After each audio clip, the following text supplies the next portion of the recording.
আমার মত যদি জানতে চান তবে বলবো সংসারটা হলো অ্যাডজাস্টমেন্টের জায়গা। সেখানে শ্রম দুজনকেই দিতে হয়।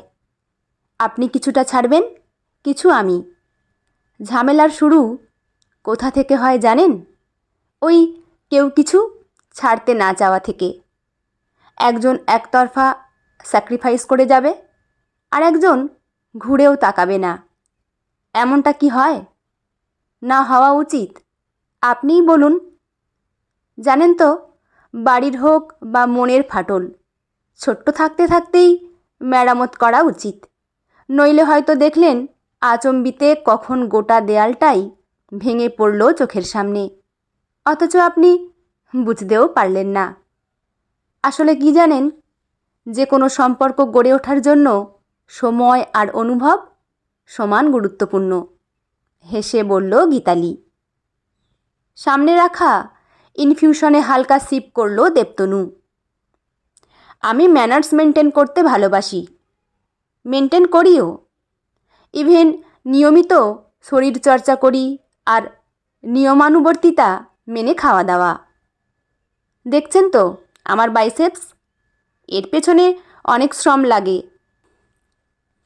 তাছাড়া আমি ছোট থেকে দেখেছি সংসারের যাবতীয় স্যাক্রিফাইস মেয়েরাই করে। আসলে তারাই তো সংসারের চালিকা শক্তি। আমরা পুরুষরা কি, আসি আর যাই। আমার মা যেভাবে একা হাতে খাটতে পারে, এখনকার মেয়েরা জাস্ট ভাবতে পারবে না। এখন তো দেখি বান্ধবীদের 3-4টে হেল্পিং হ্যান্ড রেখেও নাকি সংসার সামলাতে হাঁপিয়ে যাচ্ছে। অথচ মাকে দেখেছি সারাদিন রান্নাবান্না, ঘর গোছানো, হাজারো একটা পরিশ্রমের পর সবাইকে খেতে দিয়ে তবে নিজে একটু খেতে বসবে। তাও পরিস্থিতি সাপেক্ষ। বাই চান্স যদি দুপুরে কোনো আত্মীয় স্বজন বাড়িতে এসে পড়ে, তবে নিজের ভাগের খাবার তাকে ধরিয়ে দিয়ে উপোস করে থাকবে। নয় অল্প স্বল্প চিড়ে মুড়ি, মোদ্দা কথা বাড়িতে যা থাকবে হাসি মুখে খেয়ে নেবে। আপনি এসব কথা আমায় বলছেন কেন? গীতালির মুখটা গম্ভীর হয়। দীপ্তর সঙ্গে স্টেডি রিলেশনটা ভেঙে যাওয়ার পর মা বাবার পছন্দে বিয়ে করবে বলে জানিয়েছিল। সেই সূত্রেই আজকে দেখা করতে আসা। কিন্তু আশা ইস্তক এর যা ফর্মা দেখছে, তাতে সম্বন্ধটা এগোনো উচিত হবে কিনা সেই নিয়ে মনে বিস্তর সন্দেহ দেখা দিচ্ছে। হাইফাই ক্যাফেটা নিজে বেছেছে, অর্ডারটাও তাকে না জিজ্ঞেস করেই দিয়েছে। স্বভাবে বেশ একটা বশি হাব ভাব। এ যুগে দাঁড়িয়ে এমন কেউ এক্সিট করে তার তা জানা ছিল না। কিন্তু সঙ্গে এটাও সত্যি, ভদ্রলোকের ঘ্যামা স্যালারি প্যাকেজ, তার ওপর লুকস টপ নচ, এই দুটোই গীতালিকে ভাবতে বাধ্য করছে। আপনি আবার এসব শুনে আমায় ভুল বুঝবেন না, হাসলো দেবতনু। কখনোই এটা বলছি না যে আপনাকে আমাদের সংসারে গিয়ে এরকম অদ্ভুত কিছু স্যাক্রিফাইস করতে হবে। এখন সময় বদলেছে, সবাই ব্যস্ত। কোনো অতিথি আর ফোন না করে আসেন না। তবে কি জানেন, শ্বশুরবাড়ি তো টুকটাক স্যাক্রিফাইস কম বেশি সবাইকেই করতে হয়। তখন আবার রাগটাগ করে বাপের বাড়ি চলে আসবেন না যেন। এতক্ষণে গীতালির গোটা বিষয়টা একটু স্বাভাবিক লাগলো। প্রসঙ্গান্তরে গিয়ে বলল সে, দেখুন, এই সময় দাঁড়িয়ে দেখে শুনে বিয়ে তো কেউ তেমন একটা করে না। সেটা আপনিও জানেন, আমিও। বাবার আপনাকে আপনাদের পরিবারের লোকজনকে ভারী পছন্দ হয়েছে। সে কারণেই আপনার সঙ্গে আজ এই ক্যাফেতে দেখা করতে আসা। স্পষ্ট কথা বলতে আমি পছন্দ করি মিস্টার সেন, স্পষ্ট কথা শুনতেও। আপনার যদি বিশেষ কিছু বলার থাকে খোলাখুলি বলবেন, আর তা এখনই। অকারণ হেজিটেট করার দরকার নেই। আমি সব কিছুর জন্যই প্রস্তুত। দেখে শুনে বিয়ে করছি মানে নিশ্চয়ই এটুকু বুঝেছেন, আমিও পরিবারের বক্তব্যকেই প্রাধান্য দিয়ে থাকি। আপনি সেদিকটায় একটু নজর রাখবেন। আর কি, আমাদের বাদ দিয়ে পরিবার নয়, আর পরিবারকে বাদ দিয়ে আমরা নই। এটুকুই বলার ছিল। আপনাকে ভালো লেগেছে আমার। হালকা হাসল দেবতনু সেন। পাল্টা হাসি ফিরিয়ে দিল গীতালি। কথাগুলোর মধ্যে যুক্তির আভাসই পেয়েছিল গীতালি। আর কে না জানে, সুন্দর মুখের জয় সর্বত্র। দেবতনু সেনও তাই ডিস্টিংশন নিয়ে পাস করে গেল বিয়ের বাজারে। মেয়ের সম্মতি পেতেই অরিন্দমবাবু কোমরে গামছা বেঁধে তোড়জোড়ে নেমে পড়লেন। গীতালিও খুশি। স্কুলে যেতে ফিরতে হাসি মুখ। বাথরুমের সামনে দিয়ে গেলে ভেতর থেকে গুনগুনিয়ে গানের সুর ভেসে আসে। মনে হয় সানাই বাজতে দেরি কেন। বেশ চলছিল সব কিছু। হঠাৎ একদিন টিফিনের সময় বেজে উঠল মুঠোফোন। তখন সবে গীতালি বাড়ি থেকে আনা স্যালাড খেতে বসেছে। সামনে বিয়ে, ফিগারের পাশাপাশি গ্ল্যামারও মেনটেন করা উচিত একটু। টিফিন বাক্সটা বন্ধ করে ফোনটা ধরল সে। ও প্রান্ত থেকে এক বয়স্কা মহিলার গম্ভীর গলা ভেসে এলো। আমি দেবতনুর পিসিমা শান্তিলতা বলছি। সুনয়না তোমার শাশুড়ি আমাকে নম্বরটা দিয়েছে। শুনলাম তোমার সঙ্গেই নাকি আমাদের দেবুর বিয়ে ফাইনাল হয়ে গেছে। যথাসম্ভব মোলায়েম গলা করে গীতালি বলল, বলুন পিসিমা, আমি আপাতত ফাঁকাই আছি। বয়স্কদের সম্মান দেখানো দরকার, জানে সে। এরা এটুকুই চান। ফাঁকা আছো? সে তো থাকবেই। স্কুলে চাকরি মানেই তো বছরের 150 দিন ছুটি। সেই জন্যই তো স্কুল টিচার মেয়েকে বাড়ির হবু বউ হিসেবে পছন্দ করা বাপু, যাতে চাকরির পাশাপাশি সংসারকেও খানিক সময় দিতে পারে। একই রকম গম্ভীর স্বরে বলে চলেন ভদ্রমহিলা। অন্য চাকরিতে মাইনে যতই হোক, ছুটি ছাড়টা তো তেমন নেই। এই বস ডাকলো আর এই বউ ঘরের কাজকর্ম ফেলে দৌড়লো। যতই ভালো চাকরি বাকরি করো, ঘরের বউ হবে যখন, ঘরের কাজকর্ম তো করতেই হবে। হয়তো কেন, কথাটা নির্ভেজাল সত্যি। তবু এমন সত্যি কথা মুখের ওপর শুনতে কজন চায়। তার ওপর পিসিমার বলার ঢং, যেন এখনই গীতালি সেনবাড়ির বউ হয়ে গেছে। গোটা ব্যাপারটা তার একটু খারাপই লাগলো। কিন্তু বয়স্ক মানুষের মুখের ওপর কথা বলার শিক্ষা পায়নি সে, তাই চুপ করে রইল। কিন্তু শান্তিলতা, তিনি মোটেও থামার পাত্রী নন।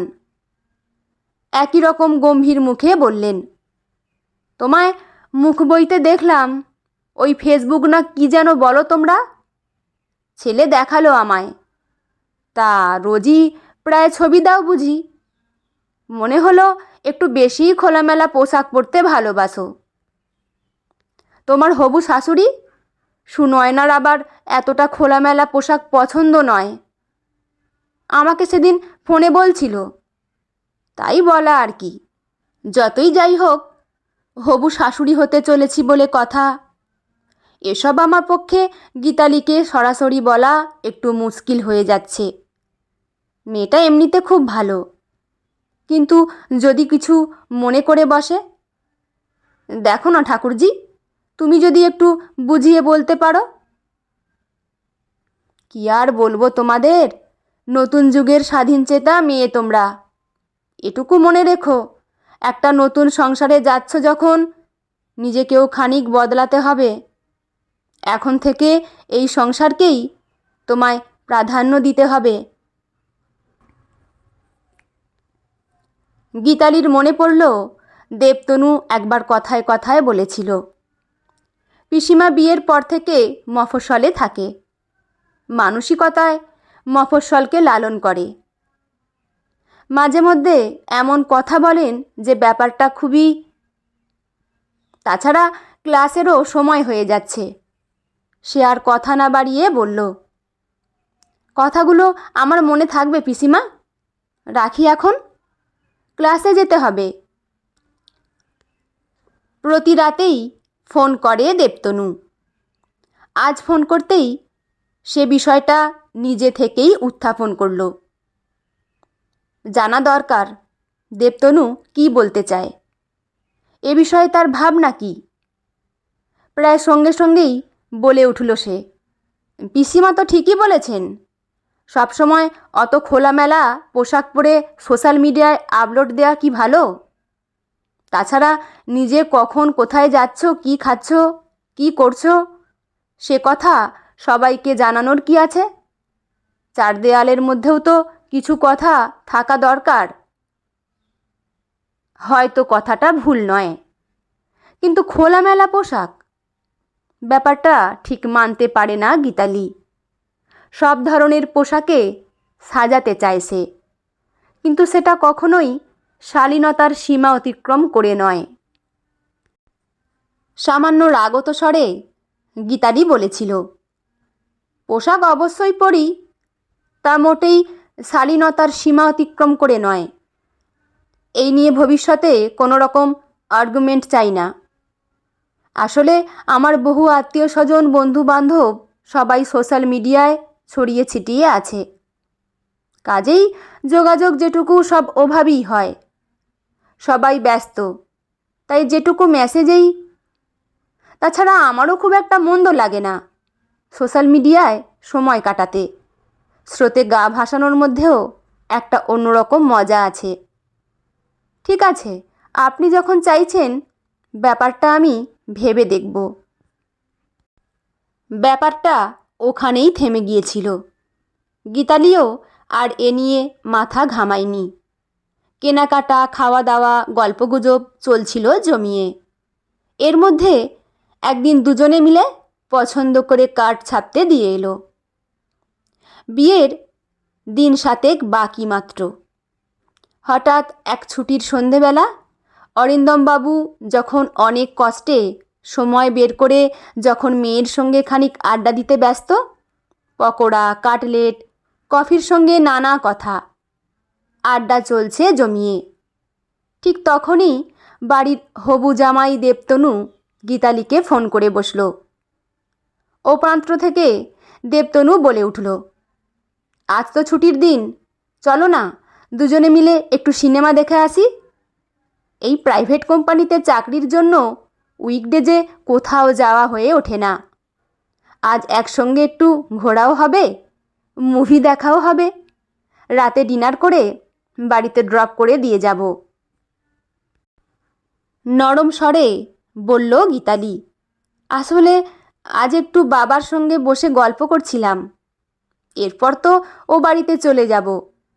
তখন তো কথাবার্তা যেটুকু ফোনে, তাছাড়া এখন বিয়ের কেনাকাটা নিয়ে ব্যস্ত থাকি, তেমন একটা কথা বলার সময় হয় না।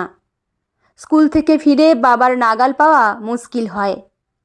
অফিস থেকে ফিরে এই ক্যাটারিংয়ের লোকজনের সঙ্গে আলোচনা, ভেন্যুর বাইরের ভেতরের ডেকোরেশন, সব কিছু নিয়েই আজকাল ব্যস্ত হয়ে পড়ে। তুমিও তো জানো সব, কেনাকাটা, ক্যাটারিং, তত্ত্ব সাজানো, পার্লার ভিজিট, ফটোগ্রাফি, কাজ কি কম? অনেক দিন পর বাবা আজ একটু সময় বার করেছে কেবল আমার সঙ্গে গল্প করবে বলে। আজকের দিনটা পারবো না গো। সময় থাকতে থাকতে জীবনের প্রায়োরিটিগুলো বদলাও গীতালি। এতদিন না হয় তোমার বিয়ে হয়নি, তাই বাবা নিজের পরিবারের লোকজন নিয়ে আদিক্ষেতার চূড়ান্ত করেছ, কিন্তু বিয়ের পর থেকে এই সংসারের মানুষজনই কিন্তু তোমার প্রায়োরিটি লিস্টে টপ পজিশনে থাকবে। সেজন্যই মেয়েদের সম্প্রদান করা হয়, গোত্রান্তর হয়ে স্বামীর গোত্রে পরিচিত হতে হয় তাদের। তাহলে এখন আমাকে কি করতে হবে? এই মুহূর্তে গীতালির গলার স্বর অদ্ভুত গম্ভীর। পাশে চুপ করে বসে আছেন অরিন্দমবাবু। হঠাৎ গীতালি মোবাইলটা স্পিকারে দেওয়ায় ও প্রান্তের সব কথাই তিনি শুনতে পাচ্ছিলেন। ভাগ্যিস আজ হঠাৎ করে ছেলের নিজের চিন্তাধারার কথা তার মুখে শুনলেন। কি ভয়ানক মানুষ এরা! এই যুগে দাঁড়িয়েও কি অদ্ভুত চিন্তাধারা এদের। এখন কে আর ছেলে মেয়ের ফারাক করে? দুজনেই সমান, দুজনেই যোগ্য। কিন্তু এসব শুনে মনে হচ্ছে বিয়ে নয়, মেয়েকে হাত পা বেঁধে জলে ফেলে দিতে যাচ্ছিলেন।